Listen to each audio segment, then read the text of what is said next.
to the OhioRAAM Show.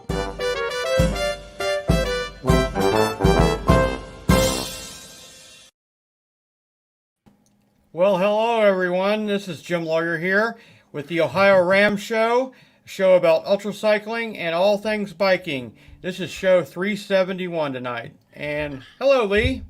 Hi, Jim. You with us? Your arm sore? You getting over your shots? Yeah, I'm getting them over them. I've got still a bit of a headache and still a little bit sore underneath my arm, but getting better every day. That's better than COVID, I can tell you that. Definitely, I heard that. Hey, listen, we come to you because of all the wonderful people who operate our time stations here in Ohio.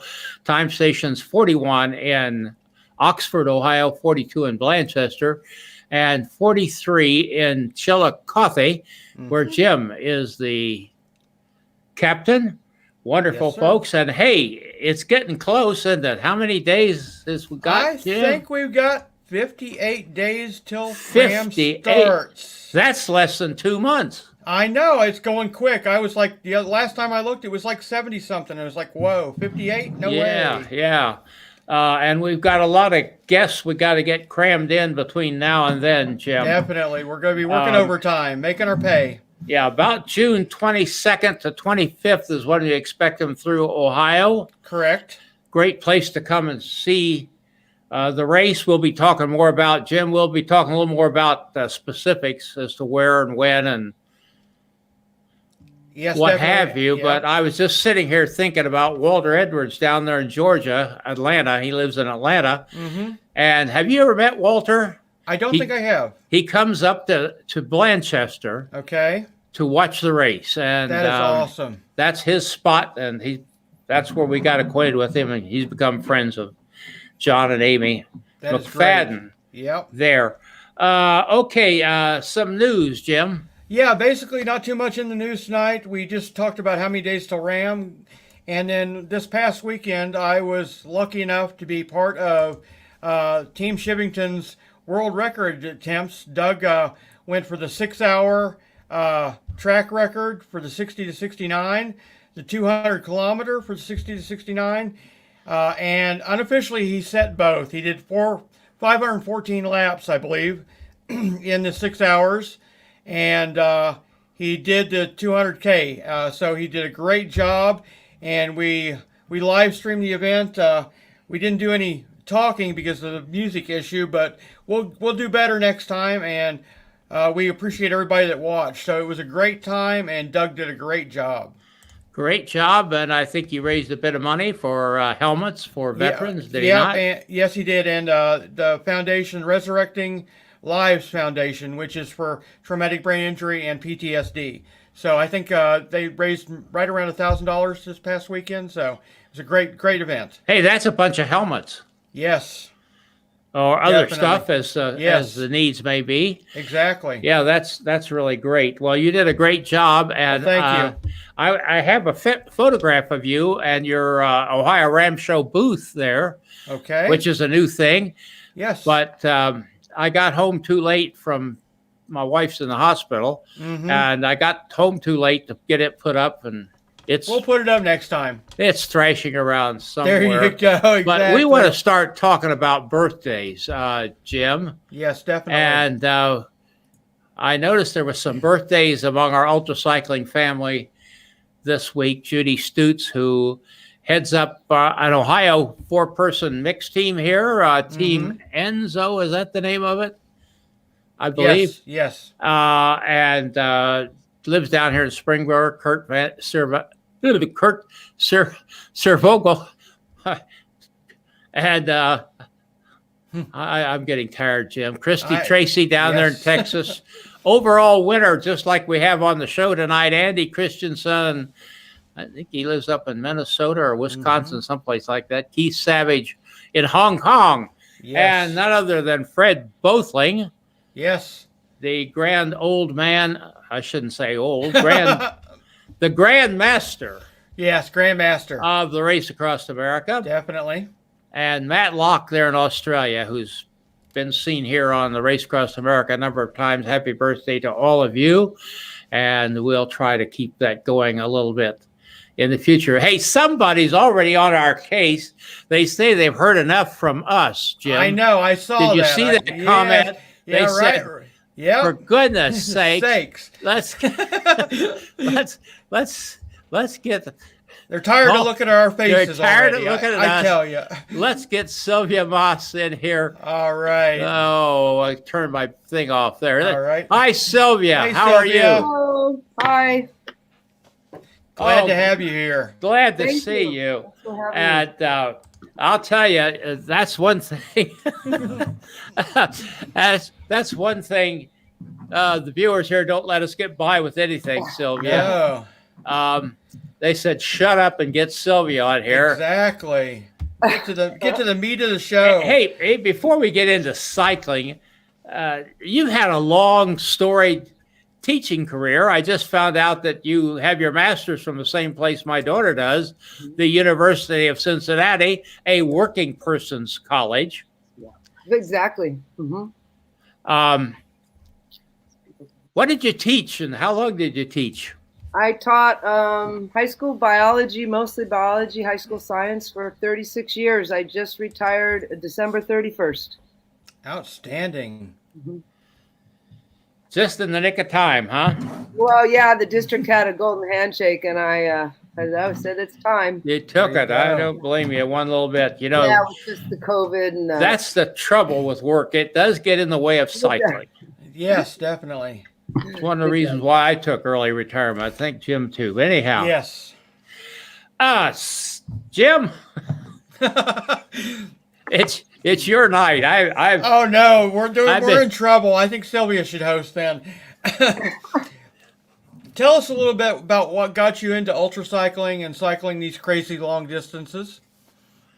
Well, I started cycling in college, and I just went on long rides, and then for like literally 30 years after that, I did a lot of bike packing, bike touring, bike riding, road biking, mountain biking, all kinds of biking. And then we have a place down in Borrego Springs, and the first year they had the 24-hour in Borrego Springs, I just happened to be coming down here, and I saw some people riding at night. I didn't know what was going on. And then the next morning I rode over to the circle, and it was really small. There wasn't, Right.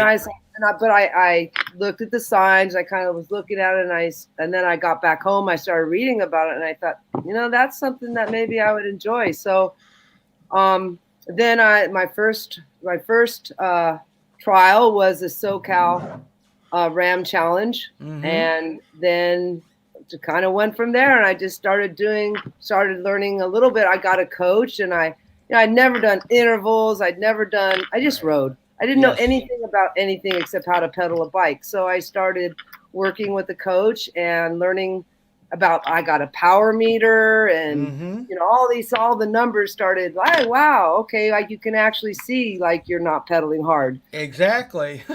And that actually, the power meter really it really increased my ability to push hard for long periods of time, because you just don't realize that you think you're pedaling hard, and then you look down and you're like, oh no, actually I'm not. Exactly. So- yes.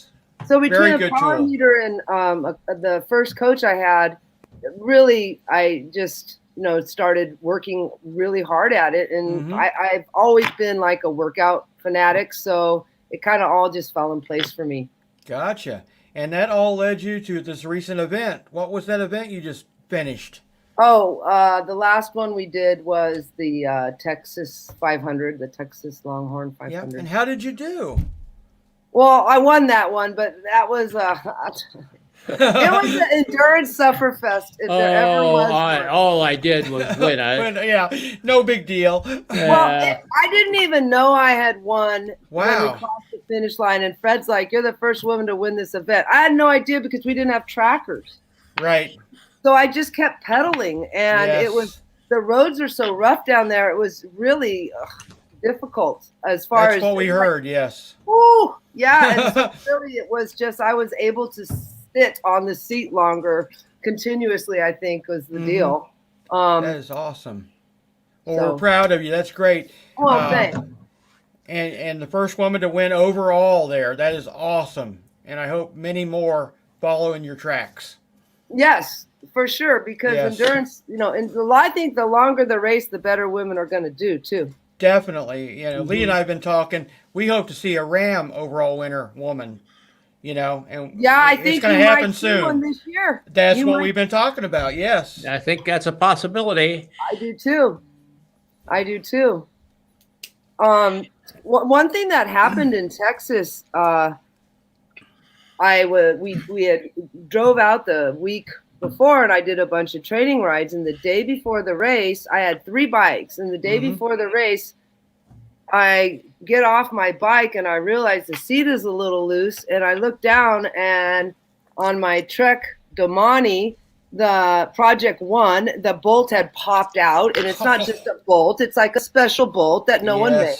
Yes. And very, very fortunate that this wonderful woman at a bike shop in Fredericksburg sent us 2. She called to San Antonio, and they happened to have 1. Wow. And went there. We get there, they put it in all good then, but that wasn't my race bike. That was my second bike. We get to the hotel where we were going to stay, and I look at my race bike, and we had just bought a new rack for e-bikes.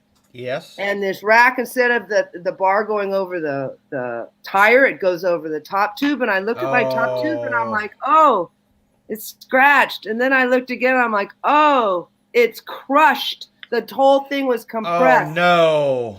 Yeah. So there was that bike. So that's kind of how the whole, so that night was kind of, we were all just kind of wigged out and like, oh my God.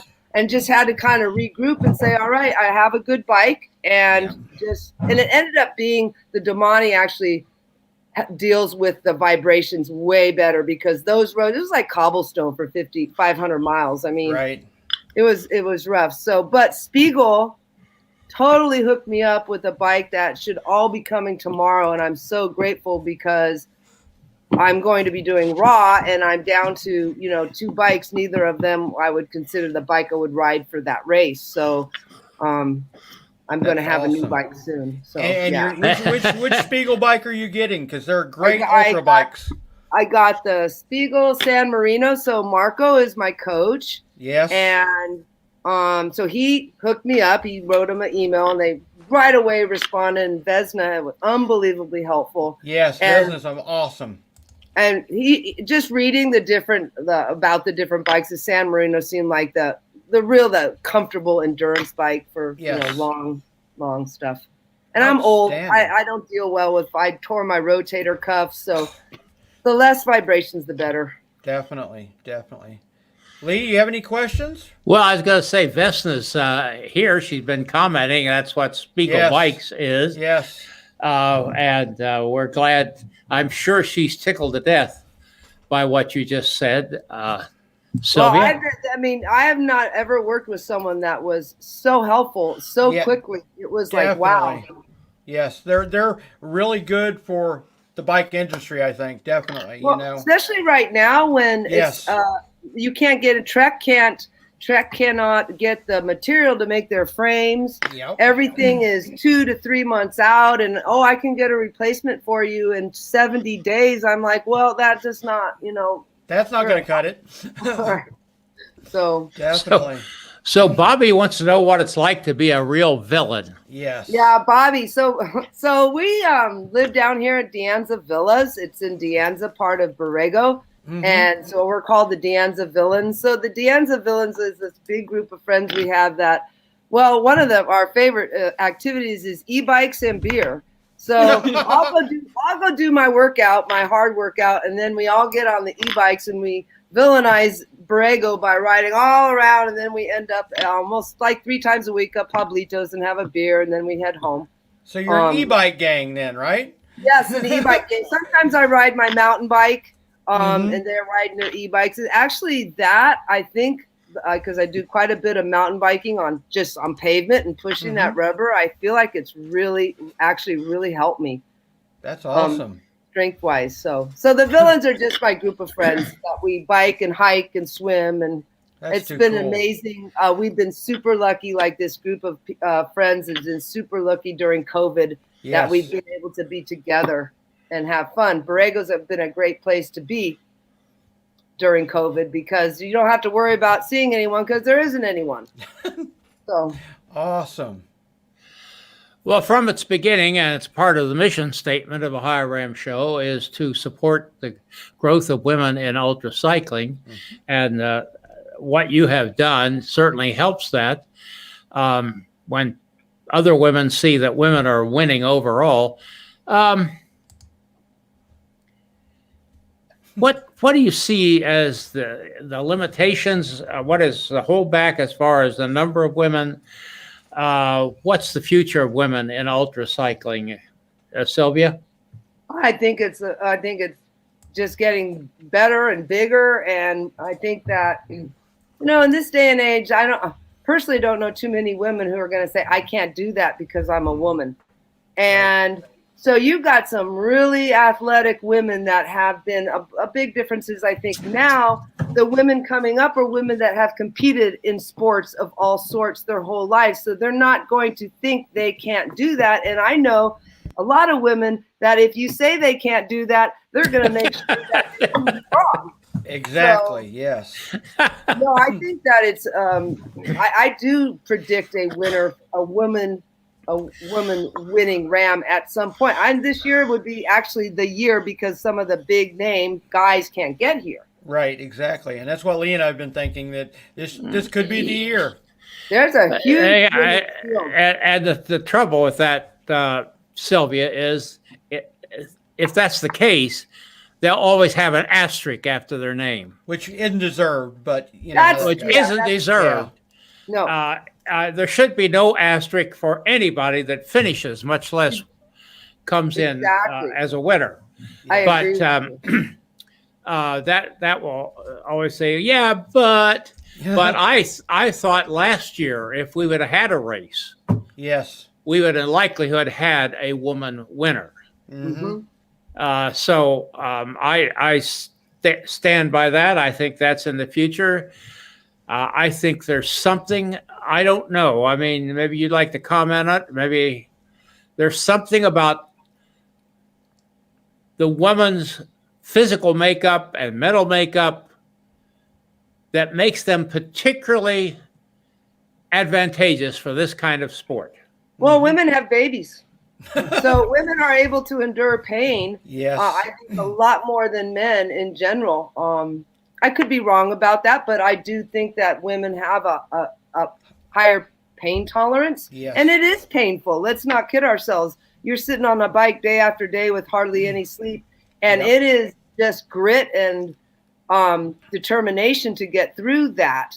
And women have had to have that for centuries just to survive, right, in a man's world. So actually, I think it really lends itself well to women just growing and growing in this sport. Actually, this year I'm going to do RAAM, and then in Durango we're going to hop on and join Dorina Vaccaroni's crew and help her get across.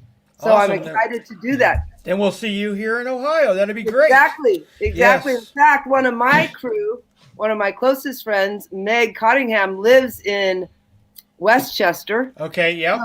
So when she'll crew us to RAAM, and then she will be with us, and then we'll drop her off at the Ohio time station. Yeah. And then we'll keep going. So that'd be great. Uh-huh. Do you have any? Go ahead, Lee. I was going to say, I've been working with Dorina right now to have her on the show. She's in Italy at the moment. Yes, she is. And she's going to do the race across Italy. Yes. And I think as I said, my wife's been in the hospital. I know I've got a couple of emails, Jim, that I've written, but they're still in my draft box. I'm sorry, Jim. I've just been a little slow. No, you and me both. I understand. I think that we'll try to get her on before she comes back to the United States, because by that time things will start getting hectic for her and everyone. But Dorina, if you happen to be out there, we're going to try to get you on here at that date we suggested, and we won't go into that right now. But yeah, that she's going to be great. I think Daniela Genovese has great possibilities. Don't count out Leah Goldstein if she puts her mind to it. There's some great riders among the women. How about Nicole? Is Nicole Rice? Is Nicole Rice in the field? I think she's still listed, isn't she, Jim? Yes, I think so. I haven't heard any word whether or not she's going to be able to come. Well, that's right. All of them. Yes. Dorina will be able to come for sure because she has a green card. Right. Yep. She's got the green card, so she can get here. Yeah. But there was some conversation just recently from Tracy May of, Philippe's wife and her crew chief for their team of coming up with a scheme for getting here that involved a stopover and what have you. But let's hope they can pull that off. Definitely. Well, they say in California, our governor has said everything is going to be, wide open on June 15th. Right. So what does that mean? Could we make this a little earlier? Yes, exactly. Yeah. And then the question is, and I know this is a question for so many people, is can you make a COVID vaccine mandatory? Correct. That's what the big question, Yeah.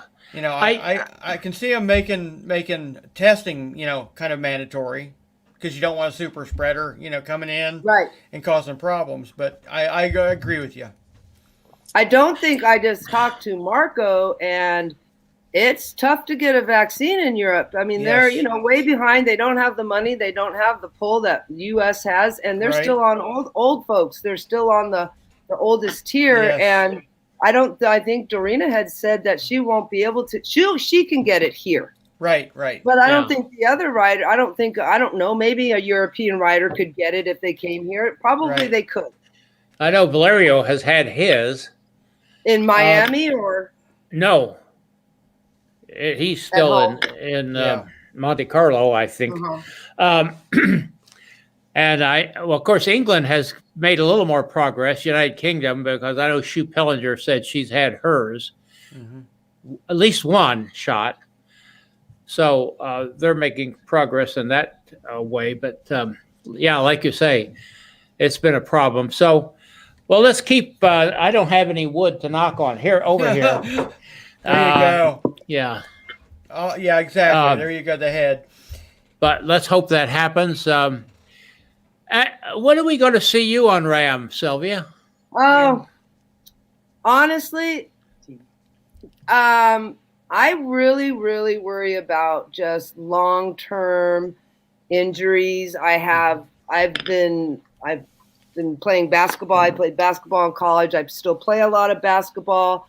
I do a lot of other things, and I want to be able to continue to do these things. And I see a lot of people coming out of RAM having to have surgeries on their wrists and, ulnar compression. And I have a kind of a not a good knee, and my neck, I have 2 compressed discs. So I would definitely think about a team RAM, like 2-person team. As hard as that is, I would think about it. But just solo, I would rather be able to in 20 years still be doing this. Definitely. So I like the 500 miles, even 6, 7. I'm good with that, but I don't know. But that's one of the reasons I want to crew for Dorina, because I really want to see in action. The experience, yes. Christy says she'll crew for you if you do RAM. Well, yeah, I'm sure she would. Is she there in the room with you? Yes. Yeah, I am so lucky. My partner is my crew chief, and it is a joint experience that it's a big part of our lives, and we've made a lot of friends together through it. And then my best friend is one of my 2 best friends are, always part of my crew. And one thing I found out as, the hours go by and the rider gets more and more exhausted and things just start, you need a crew that loves you to death because, stuff happens.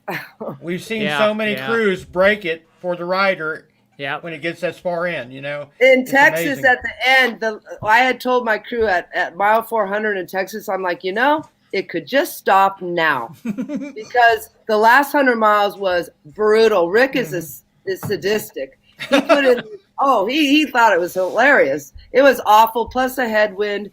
But what my crew started doing, because I was like, oh my God. And so what they would do, they would just drive a little bit ahead of me just so I couldn't catch them. And they just kept doing that. Teasing you, right? Yes. Yeah, but they got me. They got me there because I don't good. know. Yeah.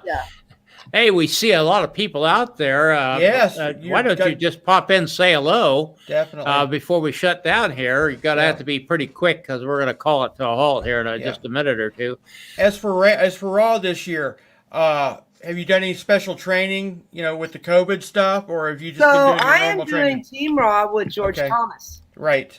And so I'm doing my stuff all the time, and I'm working. Like today, I did 45-minute intervals. Yes. And we're going to do a 24-hour with him probably in Colorado and me here, him with his crew, and we're going to communicate, and we'll just be each 45 minutes on and off. Outstanding. But I love team racing. For me, I love riding for a teammate. I love it not being all about me. The team thing, I've just been a basketball player my whole life. So team for me is so much more rewarding and fun, and it's just more fun. Yes. You get to be in the car some of the time and goof around and laugh and have fun. And then you get to go out and ride really hard and don't have to worry so much about food on the bike. Definitely. Things like that. Definitely. So are you guys go ahead. Go ahead. Are you guys racing for any charity or anything?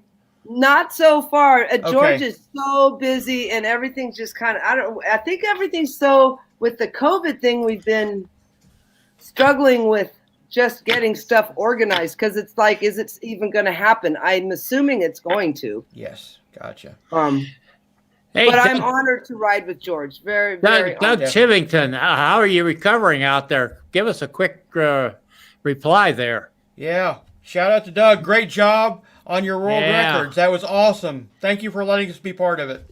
Jim, it seemed like from just watching you comment on this, he kind of had a pace and stuck with it, didn't he? Yeah, he averaged right around 18 to 19 the whole time. It was awesome. And the wind kind of picked up, halfway, and then it switched right at the end. So, he'd lose a little bit on one side and then pick it up on the other side. But he stayed really good. Yeah, great. Great job, Doug. Sylvia, thank you. Doug says he's doing well. Just a bit tired, so good. Yes. I knew you'd be doing well. Sylvia, it's been so great to have you. Well, thank you. Please keep us in touch with anything. We'll be watching for your name to appear from time to time. Keep us in touch if you've got any more craziness up your sleeve, and let us know, okay? All right. Well, thanks, you guys. And we look forward to seeing you here in Ohio when you're crewing. Oh, yeah. I'll be there. Yes. You got one more comment? It says, hey, Figgy. Oh, yeah. Yeah. Team Figgy. We're Team Figgy. Yes. Gotcha. That's Meg. That's my Ohio buddy. Okay, excellent. Okay. Great. Hey, listen, Jim, I got a question. Yes. When Vesna puts in a comment, she calls you Jim and me Mr. Lee. I don't know. I don't know. Vesna, we're going to close it down here. We don't have time for an explanation now, but I wonder why I can't be just Lee. I don't deserve that. Yes, she calls me Miss Sylvia. Yeah, I think she's just very, what does it say about me? I don't know. Hey, listen, it's been great to have you. Next week, Jim, we're going to have the Cincinnati 8-person team on, another Ohio team here. Nice. Stay tuned. There you go. Respect. Okay. Thank you. Beth. We appreciate that. Definitely. You're such a wonderful person. Where was I at? I was trying to close this down. You were. Thanks a lot, Sylvia. Yeah. Thanks, Jim. You are my hero. What can I say? Thanks to everybody. Yes. For watching We'll see you next week. Yes, definitely. Just follow the show. You'll find out what's going on. Be Bye-bye. safe and get your shots. Bye-bye, everybody.